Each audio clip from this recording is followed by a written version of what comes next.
Bonsoir à tous, je suis Bernard Kabatila, licencié en réseau informatique.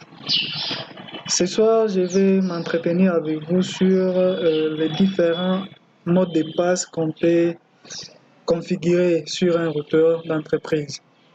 Alors, pour commencer, généralement, un routeur d'entreprise a trois types de modes de passe qu'on peut configurer.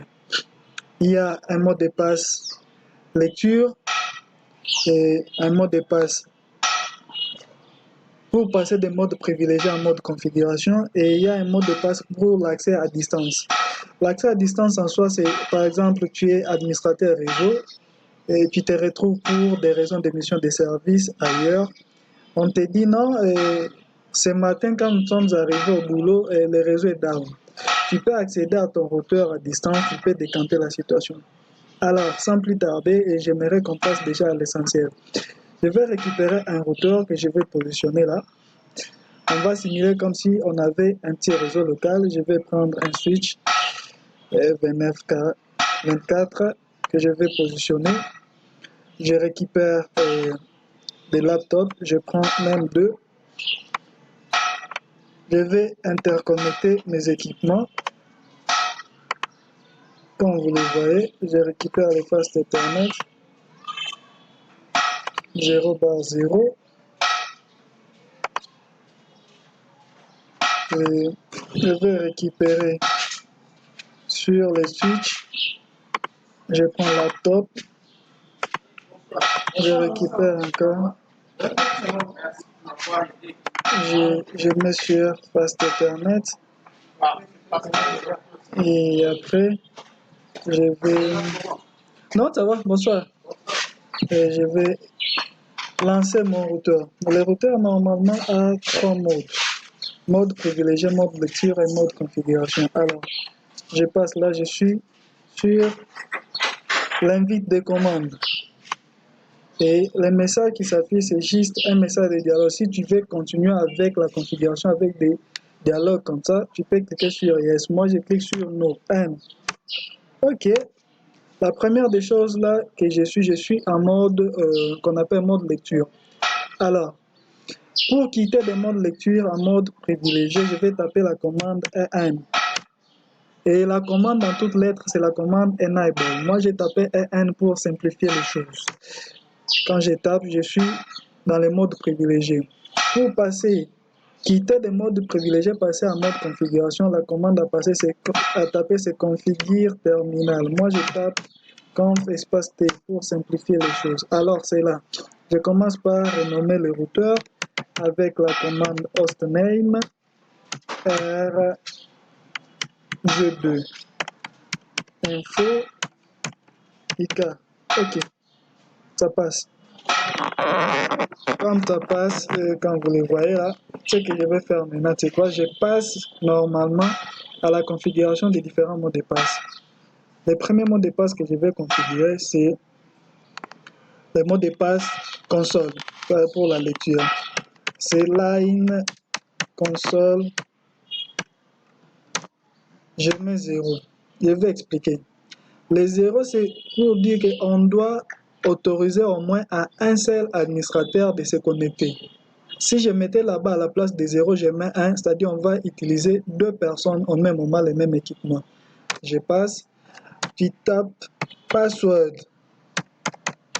Après password, je vais maintenant donner le mot de passe à mon routeur. Pour moi, je vais mettre winner, ce qui veut dire un gagnant. OK, je passe. On a récupéré. Le deuxième mot de passe, c'est le mot de passe que je vous ai dit, mot de passe privilégié. Je vais mettre un mot de passe privilégié.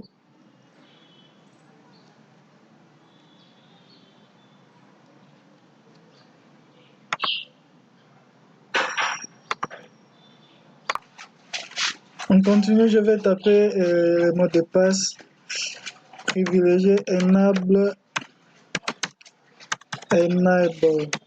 password. Je donne mon mot de passe, c'est toujours winner.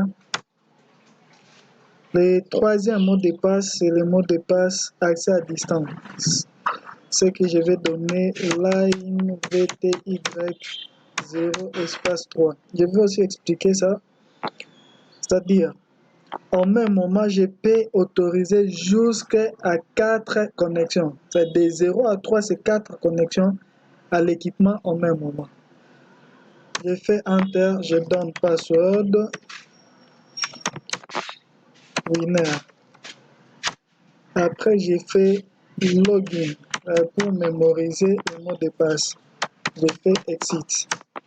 Alors, j'en profite pour continuer là. Je vais configurer directement les interfaces du routeur. Je configure la première interface juste pour montrer comment simuler un réseau local. Alors, l'interface que je vais configurer ici, c'est l'interface Fast Ethernet. C'est le int FA 0/0. Quand je fais Enter, oui, l'interface passe. Je donne l'adresse à cette interface 192.168.1.1. Il serait mieux de donner le masque avec l'adresse que j'ai eu comme exemple, c'est l'adresse de la classe C. Le masque doit être 3 octets identifiant la partie réseau et un seul octet identifiant la partie hôte. Ça passe comme ça. OK, on évolue. Je vais faire description. Description LAN IK. OK, ça passe comme ça.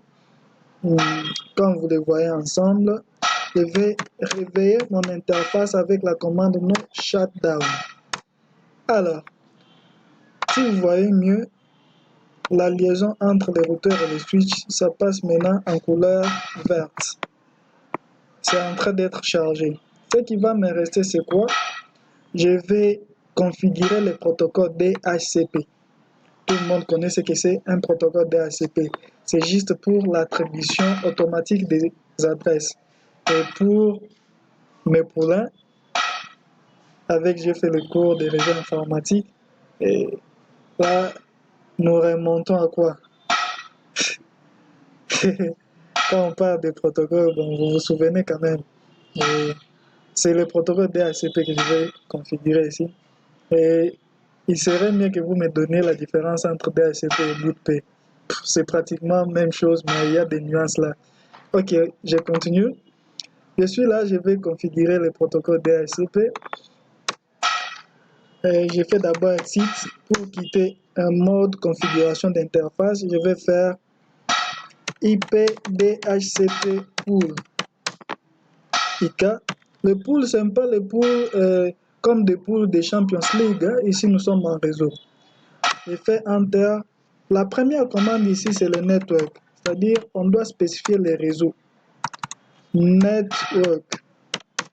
Nous sommes dans le réseau 192.168.1.0. Vous spécifiez les masques 255, 255, 0. Ok, ça passe. J'ai fait. La deuxième commande, c'est on doit spécifier la passerelle. Les default routes. Default route. La passerelle par défaut. En quelque sorte, c'est comme si c'était la porte de sortie, quoi. Quand nous voulons sortir de notre réseau pour dialoguer avec un équipement qui est logé sur un autre réseau distant, on doit avoir une porte de sortie. C'est en quelque sorte le default route. Mais quand nous sommes en local, et là je reviens sur des topologies, vous voyez, quand on parle de topologie en étoile, par exemple, il y a un nez central qui doit gérer les réseaux. C'est en quelque sorte ça. Je donne l'autorité à ces routeurs de commencer à gérer tous les équipements qui vont se connecter à ces réseaux. Je vais donner 192.168.1.1. Alors, la troisième commande, si on avait par exemple déjà un serveur DNS de la résolution des noms dans notre réseau, on devrait déjà donner cette adresse à partir de là. Mais ce que je vais faire aussi, c'est quoi? Je vais donner une adresse par défaut. Je vais faire DNS serveur. J'ai fait 8.8.8.8. C'est juste un exemple. j'ai fait Enter, on a refusé. Ok, vous voyez avec moi la commande, j'ai mal tapé, j'ai parlé de DNS, mais j'ai tapé DSN. Je tape DNS. Et quand je reviens ici, quand je fais Enter, ça passe. Je vais faire Exit. Ok, ce qui reste à faire, je vais vérifier, mettre mes ordinateurs sur DHCP si le protocole a été bien configuré. Je pars sur Desktop. Quand je clique sur DHCP, ok, quand même ça passe. Et avec moi, vous voyez bien que l'adresse vient de changer, c'est 1.2. C'est-à-dire, la passerelle reste 1.1. L'adresse passe, je vais sur le deuxième ordinateur. Je passe en mode desktop, configure et je prends DHCP. Ok, ça passe. La dernière chose qu'on va faire, c'est quoi? Je vais tenter le test de connectivité.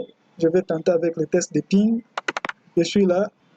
Je vais sur commande prompt. Je vais faire ping 192.168.1.1. Vous voyez mieux le test de ping passe.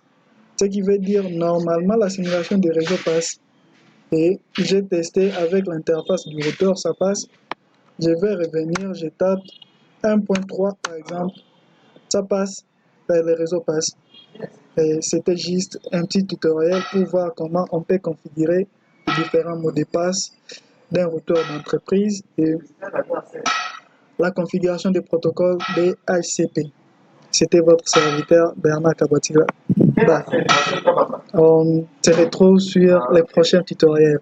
Je serai là et j'aime avoir des maximum de j'aime et s'il y a des remarques, soit s'il y a des recommandations, je serai ravi de les recevoir. Merci. Bye.